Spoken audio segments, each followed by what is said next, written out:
चरण कमले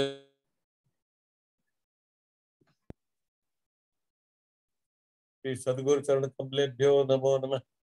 मेरे नाथ, आप अपनी सुधामयी सर्व समर्थ पतित पावनी अहेतु की कृपा से दुखी प्राणियों के हृदय में त्याग का बल एवं सुखी प्राणियों के हृदय में सेवा का बल प्रदान करें, जिससे वे सुख दुख के बंधन से मुक्त हो आपके पवित्र प्रेम का आस्वादन कर कृतकृत्य हो जाए।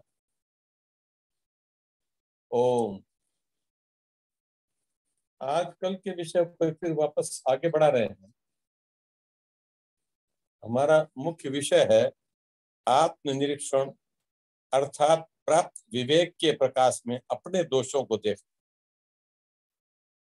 अभी कल इस बारे में, अभी 3 दिन से इस बारे में बातें हो रही है, लेकिन ये विषय इतना महत्वपूर्ण है कि मैं इसको थोड़ा विस्तार से लेना चाहता हूँ। इसलिए इसको लगता है कि 1 आध दिन और लगेगा। अब अपन विचार करें आत्मनिरीक्षण। इससे अगर हम गहराई से निरीक्षण करें अपना, तो यह पता लगेगा कि हमारी कामनाएं जो होती हैं वो किस चीज की होती है। सारी कामनाएं भौतिक पदार्थों की ही होती हैं या भौतिक परिस्थितियों की, पदार्थों की, इन्हीं की सबकी कामनाएं होती है। तो भौतिक पदार्थ या भौतिक जो भी वस्तु है वो तो सब इतनी अस्थायी है, टिकने वाली है नहीं। तो स्वयं अस्थायी है, उसकी कामना करके हम अपना मानस बिगाड़ लेते हैं और उस स्थायी तत्व को, आत्मा को, परमात्मा को हम पर्दे के पीछे रख देते हैं, ढक देते हैं। ये हमारी गलती आत्मनिरीक्षण से ही पता लगता है। दूसरा ये बात है कि हम कामना कौन करता है? आत्मा तो कामना करती नहीं, मन करता है। मन है वो इंद्रियों से प्रभावित है। इंद्रियों का संबंध शरीर से, देह से है। न देह स्थायी है, न इंद्रियां स्थायी है, न कामना करने वाला मन स्थायी है। जब अस्थाई चीज के पीछे कामना करके पागल हो जाता है और स्थायी चीज को भूल जाता है, यह भूल हमें अपने निरीक्षण से ही पता लगती है। और जब तक ये भूल होती रहेगी, हम जन्म मरण के बंधन में लगे रहेंगे। कोई भी धर्म, कोई भी आचार्य, कोई भी गुरु टाल नहीं सकता। देखिए, गुरु की एक सीमा होती है। कौरव और पांडव एक ही गुरु के शिष्य थे, लेकिन दोनों के स्वभाव में कितना परिवर्तन था। इसी तरह कई उदाहरण आते हैं इतिहास में, क्योंकि हमारा मूल विषय नहीं है, इस पर ज्यादा बात नहीं करेंगे। लेकिन गुरु अच्छा भी हो तो हो सकता है उससे कोई बुरा नतीजा निकाल दे, और गुरु बुरा भी हो या बहुत अच्छा ना हो, थोड़ी गलतियां भी हो उसमें, लेकिन अच्छा शिष्य उससे अच्छाइयां ले लेता है, बुराइयां छोड़ देता है। तो ये सारा गहराई से निरीक्षण करने से ही पता लगता है। तो अब हमें सारे अस्थिर अस्थाई की कामना और अस्थिर अस्थाई के ही द्वारा, ये अगर गहराई से देखें तो बहुत बड़ी भूल है। और सतत होती हुई भूल ने हमको जन्म जन्मांतर बांध दिया। आज भी हम धरती पर हैं, इसका मतलब इससे पहले जब भी हमको मानव जन्म मिला था, तो हमने अपने आप को कामनाओं में बांधा। हमने आपको उस दिव्य स्थायी अक्षय के साथ नहीं बांधा। अब ये भी अगर बांधेंगे नहीं तो ये भी बीत जाएगा। और फिर वही बात आदि शंकराचार्य जी ने कहा है, पुनरपि जन्म पुनरपि मरणम पुनरपि जननी जठे शयनम, ये संस्थारे बहु दुस्तारे। तो ये वापस जन्म होता है, वापस मृत्यु होती है, वापस माँ के गर्भ में तकलीफ पाते हैं, जन्म लेते हैं और वापस मर जाते हैं। तो भज गोविंदम गोविंदम भज मूढ़मते, तो उन्होंने कहा गोविंद को भजो। अब यह बात अगर हम सीधे रूप में देखें तो हम क्रिया में प्रेरित हो जाते हैं, हम इसका तत्व तो नहीं समझ सकते। जो व्यक्ति क्रिया से उस दिव्य तत्व को पाना चाहता है, भौतिक साधनों से उस पराभौतिक चीज को, उस दिव्य चीज को प्राप्त करना चाहता है, आत्मनिरीक्षण से गहराई से सोचिए, क्या ये समझदारी की बात है? हम क्या तैरकर हिमालय में पहुंच सकते हैं, हिमालय के ऊपर पहुंच सकते हैं? अगर नहीं पहुंच सकते तो जो साधन जिनकी गति ही इस जगत के आगे है ही नहीं, उस साधन से हम जगत के आगे की बात सोचते हैं, ये बड़ी भूल है। और ये बात अपने निरीक्षण से पता लगती है, स्पष्ट पता लग जाता है। ये हमको सोचना है कि हम किस चीज के लिए प्रयास कर रहे हैं और किस माध्यम से कर रहे हैं। ये साधन सामग्री है। जितने भौतिक पदार्थ हैं, जितनी भौतिक परिस्थितियां हैं, ये सब साधन सामग्री है। इन साधन सामग्री का अगर हम सही उपयोग करेंगे तो इनका राग निवृत्त हो जाएंगे, और अगर इनमें उलझ जाएंगे तो इनके राग से अपना नाश कर लेंगे। इसलिए हमें अपने प्रति न्याय करने की भावना आती है। हम न्याय दूसरों का करते हैं हमेशा। आगे इस बिंदु पर और विस्तार से बात करेंगे, क्योंकि अलग से बिंदु है, स्वामी जी ने दिया है। इन जो 11 नियम, उनमें एक नियम है, न्याय अपने पर और प्रेम का क्षमा अन्य पर। ये स्वामी जी के नियम की भाषा है। तो हम अपने को नहीं करते, अपने को तो क्षमा कर देते हैं, दूसरे पर न्याय करते हैं। देखो, उसको ये करना चाहिए, उसने ये कर दिया।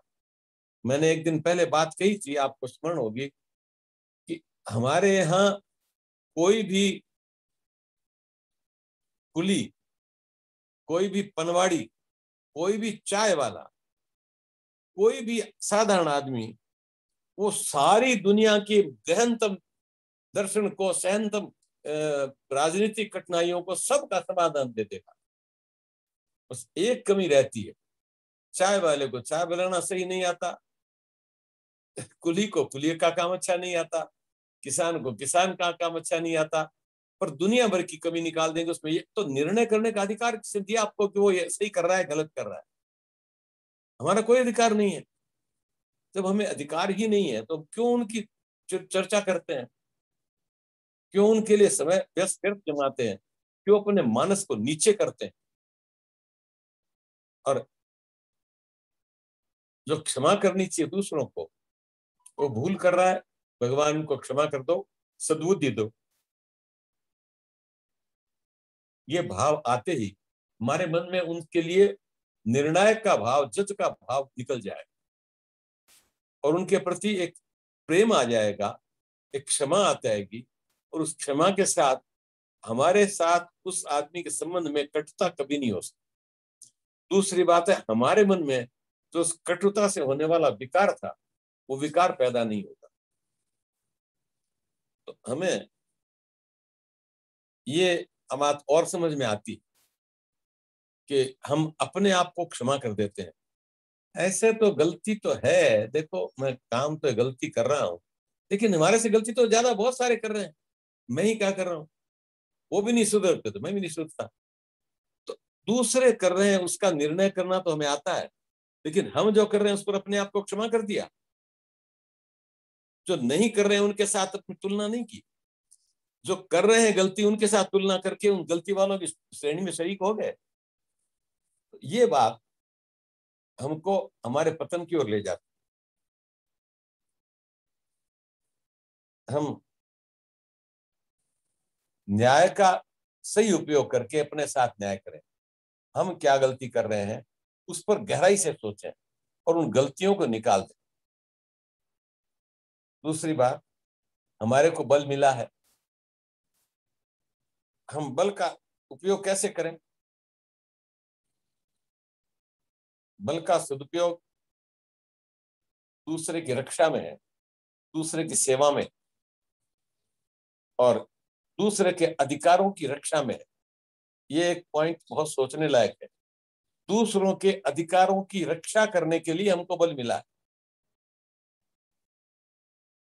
अपने अधिकार को प्राप्त करने के लिए हम संघर्ष करते हैं और दूसरे के अधिकारों को छोड़ देते हैं, आंदोलन होते हैं, रास्ता रोक देते हैं, आने जाने नहीं देते ट्रैफिक को, बहुत सारे लोगों को उनका समय बर्बाद कर देते हैं, कामों में विघ्न डालते हैं। ये हमने दूसरे के अधिकारों का हनन कर दिया। हमको ये अधिकार नहीं था कि किसी को रास्ते चलते जो सबके उपयोग का रास्ता उसको रोक करके बैठ जाए, लेकिन करते हैं। हमें चाहिए कि हमारे को जो बल मिला है उससे दूसरे के अधिकार की रक्षा करें और हम अपने अधिकार के लिए संघर्ष करते हैं। अब जरा आत्मनिरीक्षण से सोचिए, अपना अधिकार है क्या? भाई, हमारी कोई वस्तु होगी उस पर हमारा अधिकार होगा, जो वस्तु हमारी है ही नहीं उस पर हमारा क्या अधिकार है? अगर जो है ही नहीं उसके लिए, जैसे मान लीजिए हम शरीर के बारे में सोचते हैं, तो शरीर हमारा है ही नहीं और उसके लिए हम सारी बात करते हैं, सारी दुनिया को हैरान कर देते हैं, सारों के अधिकारों का हनन कर देते हैं। तो ये जब है ही नहीं उसके लिए हम करते हैं, तो ये तो बड़ी भारी भूल है और ये भूल हम किए जा रहे हैं। हम अधिकारों के लिए लड़ते हैं। अरे अधिकार है किसका? अधिकार उसका होता है जिसने उसको चीज को निर्माण किया हो, उसका आधिपत्य हो उस पर। हमने तो शरीर का निर्माण नहीं किया, हमने आपका आत्मा का निर्माण नहीं किया, हमने तो कुछ भी नहीं किया। तो जब कुछ किया ही नहीं तो हमारा अधिकार किस बात पर हो गया? अब हमने भ्रम बना लिया कि हमको संविधान से, हमको न्याय प्रणाली से ये अधिकार मिला। अरे वो किसी की उदारता थी कि उन्होंने आपका अधिकार नहीं होते भी मान लिया और आपने उसको स्वीकार कर लिया। अब जब अधिकार को हमने स्वीकार कर लिया तो हम उस अधिकार के पीछे उलझ जाएंगे और वास्तविकता को भूल जाएंगे कि हमारा कोई अधिकार है ही नहीं। हमारा तो खाली कर्तव्य है और कर्तव्य है कि दूसरों के अधिकारों की रक्षा करना और कर्तव्य यह है कि हम दूसरों की सेवा करें। हमारे बल का, क्योंकि हमारे को बल मिला है इस जगत से, तो जगत के भले के लिए, जगत के मंगल के लिए पूरी तरह खर्च कर दें, ये हमारे लिए उचित है। और अगर हम ये करेंगे तो प्रेम बढ़ेगा, विरोध घटेगा, अधिकारों की मांग नहीं होगी तो विरोध का कारण समाप्त हो जाएगा।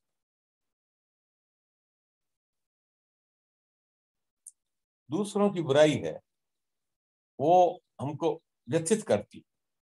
दूसरों की बुराई को अगर हम प्रेम के प्रतिदान से शांत कर दें तो वो बुराई आगे बढ़ेगी नहीं।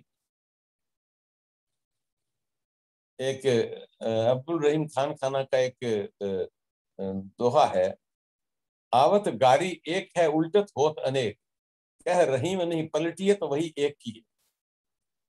उसने हमारा कुछ अप्रिय किया, हमने उसका अप्रिय कर दिया, तो ये संघर्ष का शुरुआत हो जाएगा और फिर संघर्ष के साथ हमारा सारा का सारा जो साधन है वो उल्टा हो जाएगा।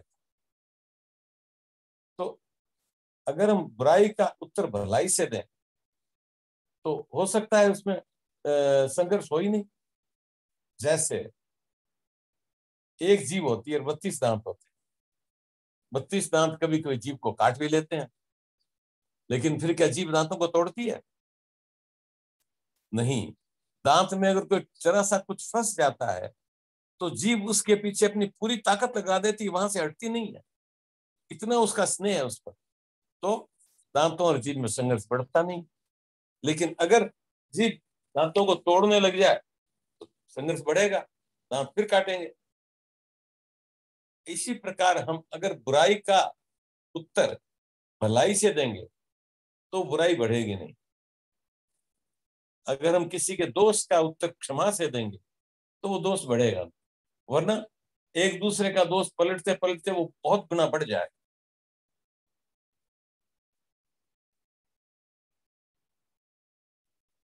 आत्मनिरीक्षण से हमें पता लगता है कि सुख बांटने से बढ़ता है। सुख बांटने से सभी के साथ एकता स्थापित होती है, प्रेम स्थापित होता है, और सुख बांटने के साथ साथ दुख के निवारण से वो एकता, वो प्रेम प्रगाढ़ हो जाता है।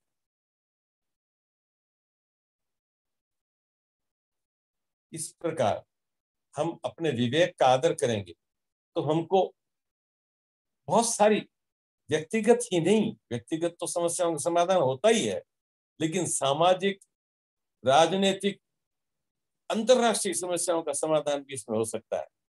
जितने लोग इस तरफ विचार करेंगे, जितने लोग इनको अपनाएंगे, उतने लोग तो कम से कम संघर्ष से बच जाएंगे। ये विवेक के प्रकाश के बारे में स्वामी जी ने लिखा है। विवेक क्या है? विवेक हमको सही गलत बताने की एक कसौटी है। हमारे अनुभूत दिव्य ज्ञान का नाम विवेक है, सीखे हुए ज्ञान का नहीं है। सीखे हुए ज्ञान तो केवल मस्तिष्क की बात है, कि अनुभूत ज्ञान जो है, जो हमने गहराई से सोच करके ज्ञान प्राप्त किया है, उसको विवेक कहते हैं। हमें अपने निरीक्षण के बाद पता लगता है कि कोई भी काम करने के बाद एक थकावट आती है और विश्राम की इच्छा होती है, जिसको ये कह सकते हैं प्रवृत्ति के बाद निवृत्ति होती है, और फिर निवृत्ति में बल का संचार होता है, फिर वापस प्रवृत्ति में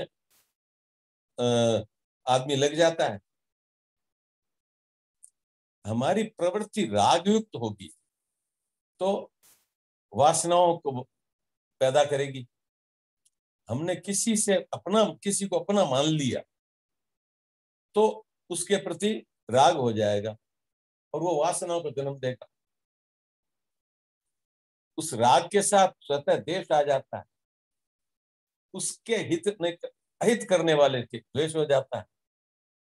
तो ये है, राग प्रवृत्ति हमेशा विरोध को जन्म देती है, और इससे आदमी लगातार दुख और सुख भोगता रहता है। लेकिन उससे हमको जो दिव्य ज्ञान है, दिव्य आनंद है, जो हमारे लिए सहज है, वो हमको मिल नहीं पाता।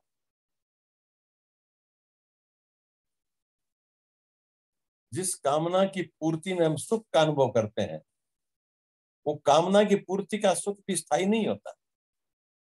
भूख लगी है, बहुत जोर से भोजन की इच्छा हो रही है, बढ़िया स्वादिष्ट भोजन मिल गया, डट करके खाया, फिर उसके बाद भोजन की कामना वही रहेगी क्या?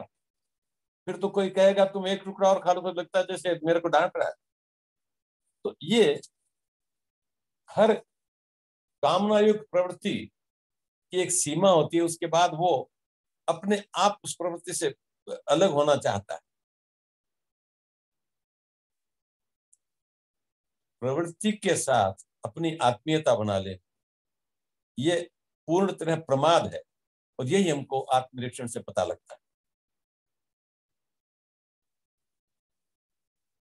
ये प्रमाद, जिस विवेक के द्वारा हमको पता लगता है कि प्रमाद है, उसी विवेक के द्वारा उसको जितना बल देंगे, वो उस प्रमाद को निवारण भी कर सकता है, उसका निवृत्ति कर सकता है।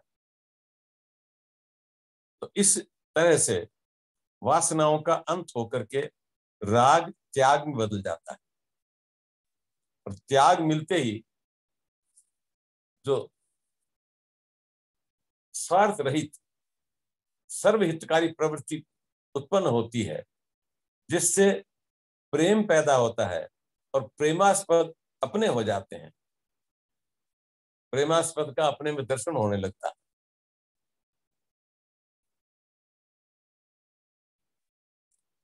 राग या वासना रहित निवृत्ति जब आ जाती है तो प्रेमास्पद से कोई भिन्नता रहती ही नहीं।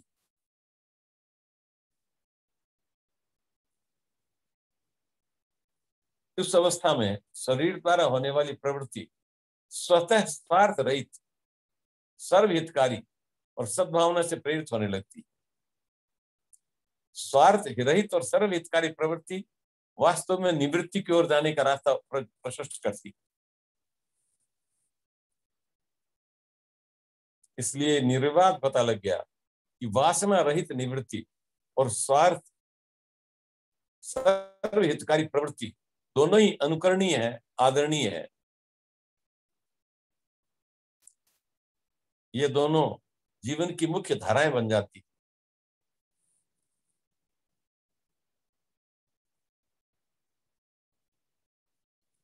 क्योंकि स्वार्थ वासना युक्त निवृत्ति अगर कोई करने का प्रयास भी करता है, दोनों विरोधाभासी हैं। निवृत्ति और स्वार्थ साथ नहीं रहता। फिर भी निवृत्ति का पथिक और वो स्वार्थ से प्रेरित होकर कार्य करता है तो वो वासनाओं को अधिक से अधिक पैदा करता है, मिथ्याचारी हो जाता है। स्वार्थ युक्त प्रवृत्ति उसे विषयासक्त बना देती। वासना रहित निवृत्ति अभिन्नता और स्वार्थ को खाकर साधक को साध्य के साथ एक कर देती, देहाभिमान को नष्ट कर देती। देहाभिमान आप समझ रहे हैं, मैं हूं, मैं देह हूं, ये देहाभिमान हो गया।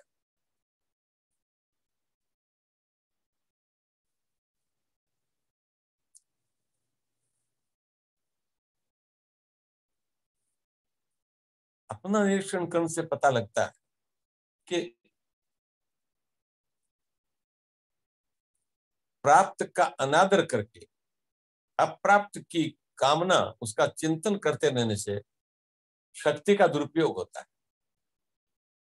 प्राप्त शक्ति व्यर्थ हो जाती जाती। कर्तव्य चिंतन करके आदर पूर्वक वर्तमान का सदुपयोग करना चाहिए, और यह न करने से व्यर्थ चिंतन बढ़ता जाता है और सार्थक चिंतन नहीं हो सकता।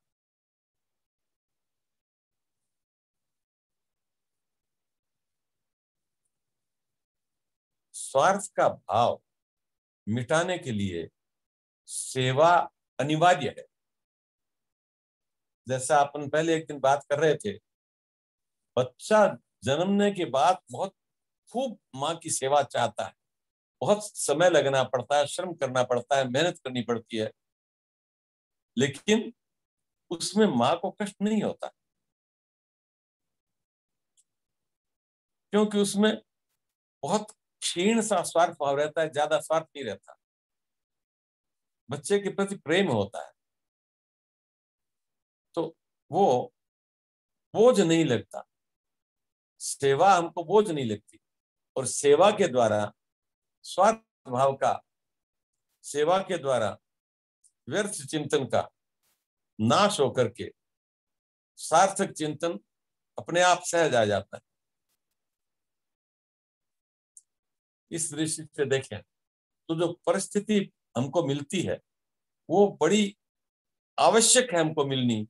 वो साधन सामग्री है जिसके द्वारा हम सेवा करके अपने राग का नाश करें और अपने भीतर प्रेम की धारा बहाएं।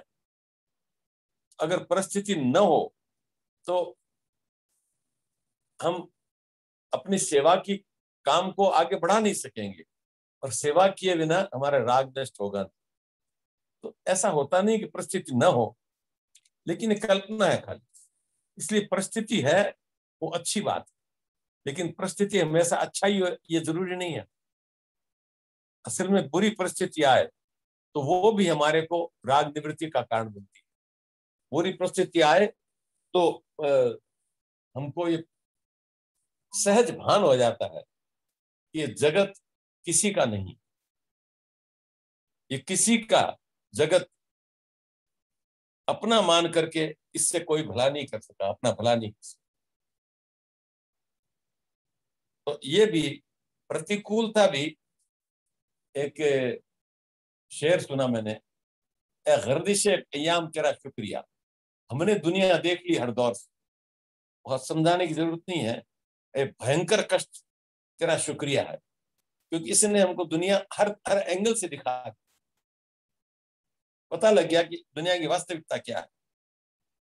तो बुराई या बुरा व्यवहार, बुरी परिस्थिति, ये हमारे विकास के लिए बहुत आवश्यक है, ये आना ही चाहिए। इसके बिना हमारी प्रगति बहुत धीमी होगी।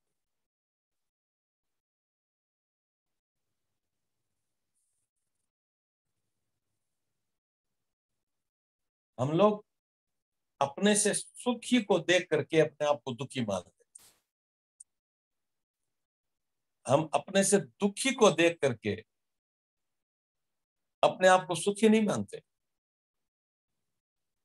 एक अंग्रेजी कहावत है, I was very sorry that I didn't have shoes till I saw a man who didn't have legs. जब लंगड़े आदमी को देखा तो पता लगा कि मेरे पास जूते नहीं, इस बात का दुख मैं व्यर्थ कर रहा था। अपने से ऊपर वालों को देख करके हम उनके भोग विलास में अपनी कामनाएं जोड़ करके उनकी इच्छा करते हैं और उसके द्वारा कामना में आबद्ध हो जाते हैं और अपनी सहज तो पवित्रता है उसको छोड़ देते हैं। यही व्यर्थ चिंतन, इसको हमें अगर छोड़ना है तो ऊपर वालों को देख करके उसकी कामना न करके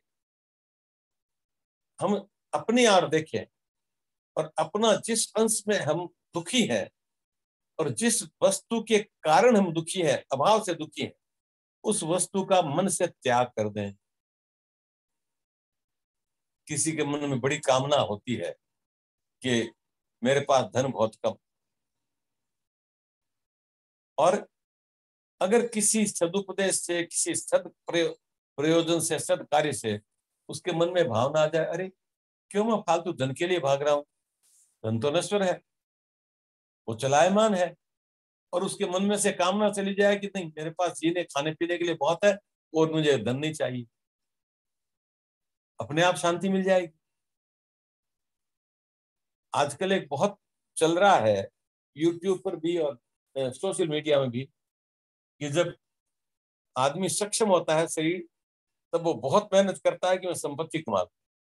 संपत्ति कमा भी लेता है, और जब संपत्ति कमा लेता है परिवार के बारे में ध्यान नहीं देता, शरीर के बारे में ध्यान नहीं देता, सही और गलत के बारे में, उचित और अनुचित के बारे में ध्यान नहीं देता, किसी तरह धन कमा लेता। और जब तक कमा लेता है तब तक उसको पता लगता है कि परिवार के साथ तो मेरा संबंध टूट गया, मेरे बच्चे मेरे को अपना नहीं मानते, मेरा परिवार मेरे साथ उतना जुड़ा हुआ नहीं है, और मेरा शरीर भी विभिन्न व्याधियों में ग्रस्त हो गया, क्योंकि हमने शरीर का ध्यान रखा ही नहीं, रात और दिन एक मेहनत करके कमाया। तो अब ये जो बात है ये तब आती है जब कामना हमारी ओवर पावरिंग हो जाती है, और ओवर पावरिंग कामना हम बिना आत्मनिरीक्षण के मिटा ही नहीं सकते।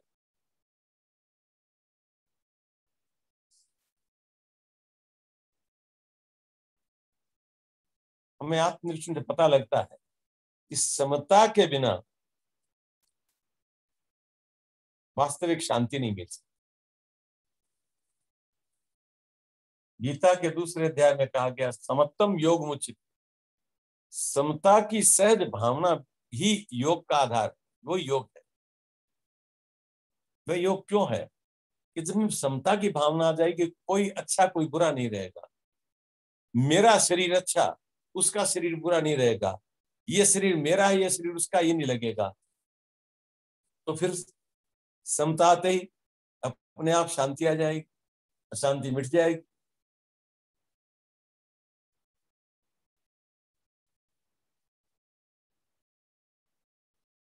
जब जैसा आपने अभी कहा था, हर प्रवृत्ति के बाद निवृत्ति आती, थकावट आती है और निवृत्ति में शक्ति मिल जाती है, हमको वापस दूसरे काम में लग जाते हैं। प्रत्येक प्रवृत्ति शक्ति का व्यय करती है और निवृत्ति शक्ति का संचय करती है, ये हमको पता लग जाता है। अब इस स्वतः प्राप्त निवृत्ति को अगर हम प्रवृत्ति के समय में भी जोड़ करके कायम रख सकें तो फिर अशांति होगी नहीं। निवृत्ति को प्रवृत्ति के साथ जोड़ना एक बड़ा गहरा दार्शनिक बात है। ईसावास्य ने कहा है, ईसावास्य मिदम सर्वम यत्किंच जगत्यान जगत तेन त्यक्तेन भुंजिता मां गृह कस्य स्वित धनम। इस पूरे जगत है वो भगवान का ही वास है, इसमें हर कण कण में भगवान बसता है। तेन त्यक्तेन, उसको त्याग के द्वारा भोग करो। इस पर मैं पहले एक दिन बात कर चुका हूं थोड़ी सी, और उसमें मैंने उदाहरण दिया था दुर्वासा ऋषि का, भगवान कृष्ण का। तो त्याग के द्वारा भोग करते हैं, तो वो त्याग के द्वारा भोग की बात तब आती है तब जब हम निवृत्ति पूर्वक, निवृत्ति के मूल आधार को लेकर के हम प्रवृत्ति करते हैं। प्रवृत्ति तो शरीर का स्वभाव है, कुछ न कुछ तो करनी पड़ेगी, कुछ न कुछ तो होगी ही, लेकिन वो निवृत्ति के साथ हो जाए, हम उसमें अपना राग, अपने तो स्वार्थ कुछ नहीं देखें, तो वो प्रवृत्ति भी निवृत्ति हो जाएगी, वो भी शांति देने वाली, वापस शक्ति देने वाली हो जाएगी।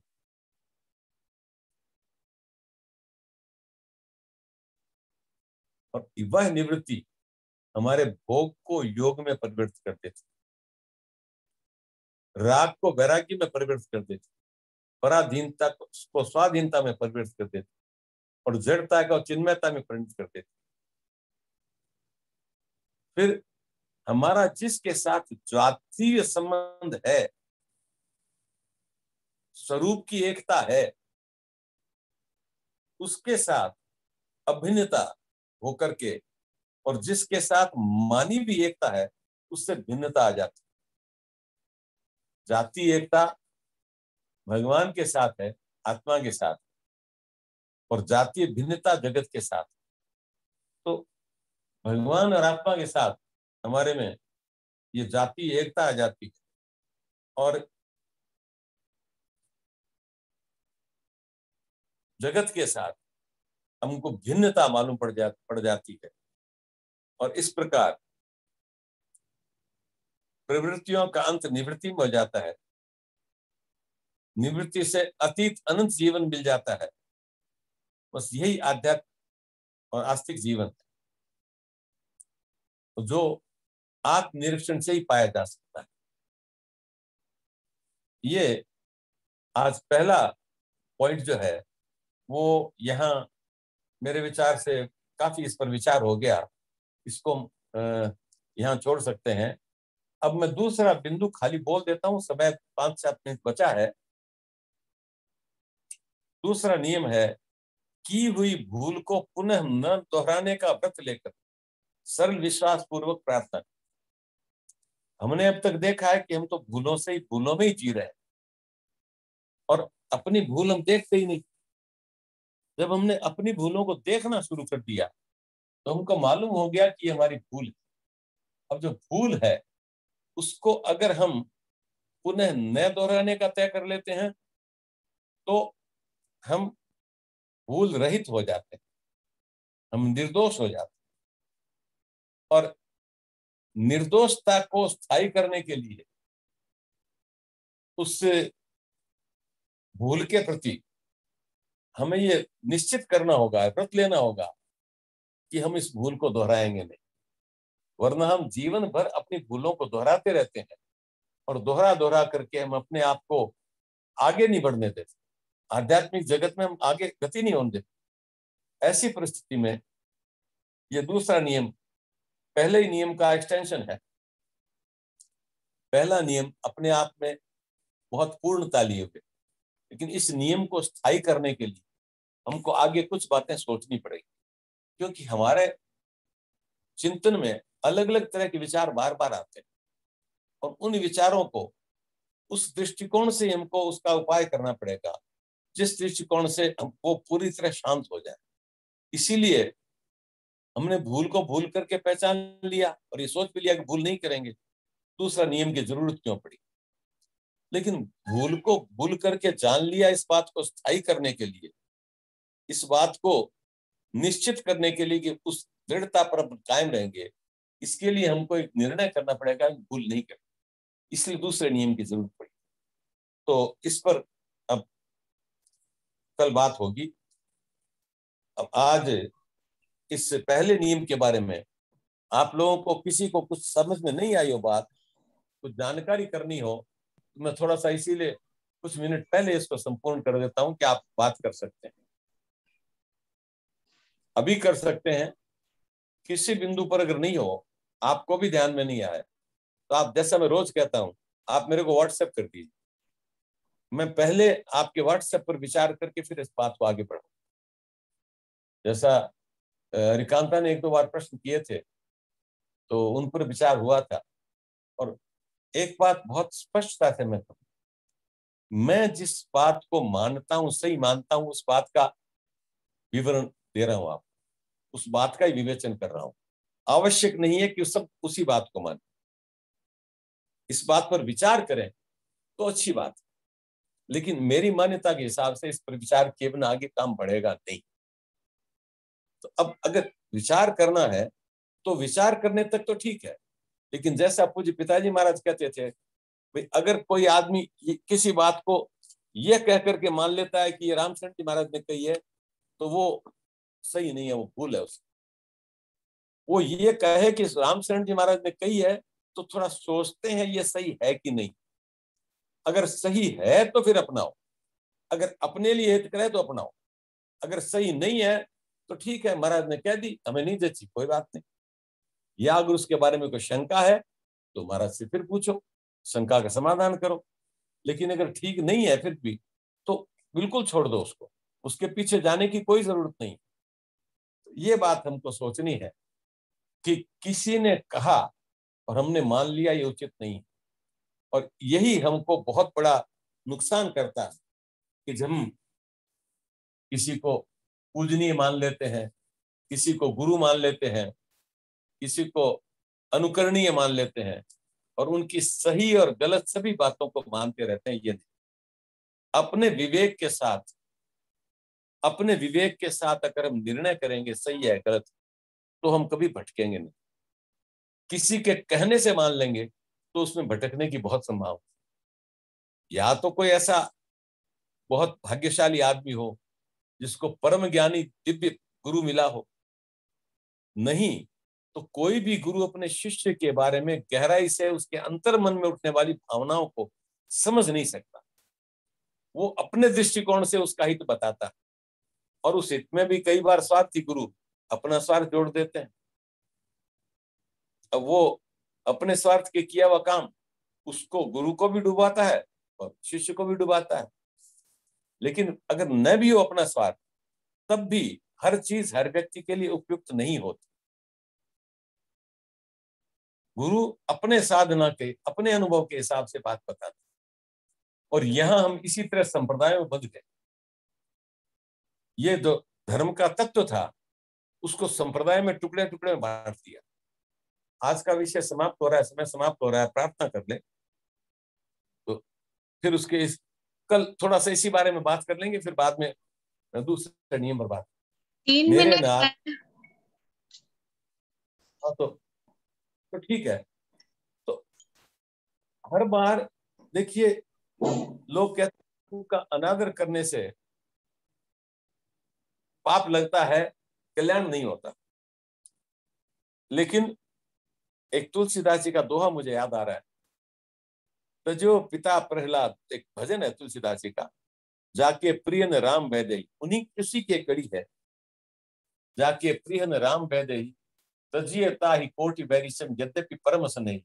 मीराबाई ने एक भजन लिखा था कि सारे परिवार के विरोध कर रहे हैं, मेरी साधना ठीक नहीं होने देते, हे महाराज तुलसीदास जी आप बड़े ज्ञानी हैं, आप बताइए मुझे क्या करना चाहिए।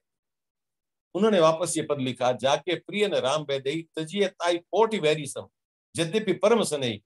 परिवार के तभी उनको छोड़ दो। और मीराबाई छोड़ करके वृंदावन चली गई, फिर द्वारका चली।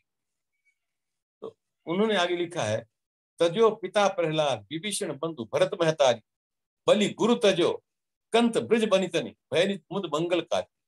बहुत गहराई से सोचने की बात। पिता की बात प्रहलाद ने नहीं मानी, उसका कल्याण हो गया। विभीषण ने भाई की बात नहीं मानी, रावण की बात नहीं मानी, उसका कल्याण हो गया।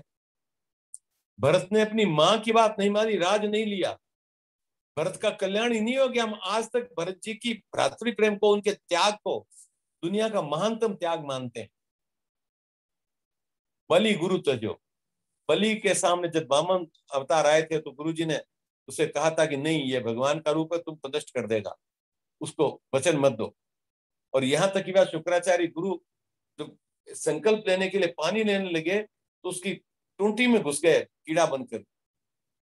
भगवान ने तिनके से गुरु को हटाया और पानी ले लिया। लेकिन क्या चाहे, संकल्प करो।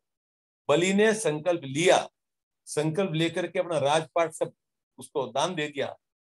वो शायद दुनिया का राजा बन सकता था, इतना महान, इतना योद्धा था, लेकिन वो छोड़ दिया। लेकिन बहुत सारे राक्षस बन गए, उसमें क्या खास बात थी? उनको कोई याद नहीं करता, लेकिन बलि को याद करते हैं। बलि ने कहा, गुरुदेव, अगर भगवान मेरे सामने भिखारी बनकर के आया है, मेरे से भीख मांग रहा है, इससे बड़ा गौरव मुझे कहां मिलेगा? ये राजपाट, ये सब कुछ वो, ये कुछ बहुत छोटी चीज है, इसलिए मुझे इनको दान देना है।